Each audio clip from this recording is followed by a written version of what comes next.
শ্রীমঙ্গল থেকে ১৫ কিলোমিটার দূরে কমলগঞ্জ উপজেলার টিলাগাঁও গ্রামে গড়ে ওঠা রিসোর্ট টিলাগাঁও ইকো ভিলেজ। রিসোর্টে যাওয়ার জন্য আমরা নিয়েছিলাম এক ইন্টারেস্টিং ছাদখোলা সিএনজি দিয়ে উঠতে উঠতে পৌঁছে যাই টিলাগাঁও গ্রামে। রিসোর্টে ঢুকেই আমরা অবাক, জায়গাটা এত বেশি বড় আর সুন্দর হবে তা আমরা ভিডিও বা ছবি দেখে আগে বুঝতে পারিনি। আমরা নিয়েছিলাম সুপিরিয়র প্রাইভেট পুল ভিলাটা একদম নতুন ওপেন করা হয়েছে, সবকিছুই ছিল একদম ব্র্যান্ড নিউ। রুমের বেড এবং অন্যান্য অ্যামেনিটিস গুলো খুব সুন্দর করে অর্গানাইজ করা ছিল, রুমটা ছিল একদম ওয়ার্থ ইট। আর বেলকনি থেকে পুল সাইড ভিউ ছিল অনেক আইসুদিন, একদম মন ভরে দেখার মতন। একই সাথে খোলা আকাশ, চারপাশে এন্ডলেস গ্রিনারি আর প্রাইভেট পুল মিলে অ্যাম্বিয়েন্স ছিল খুব রিভাইভিং। আমরা তো বেশিরভাগ সময় পুলেই কাটাই, পুল থেকে উঠতে ইচ্ছে হচ্ছিল না।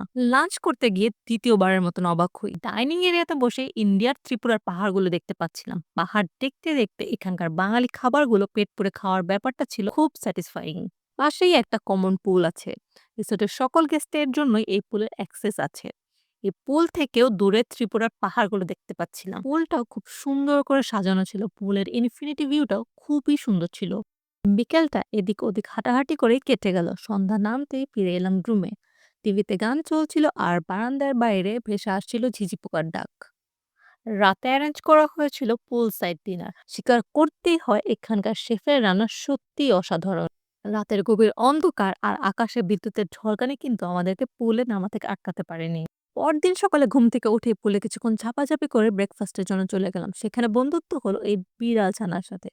ও পুরাটা রিসোর্ট আমাকে গাইডের মতন ঘুরে ঘুরে দেখাচ্ছিল।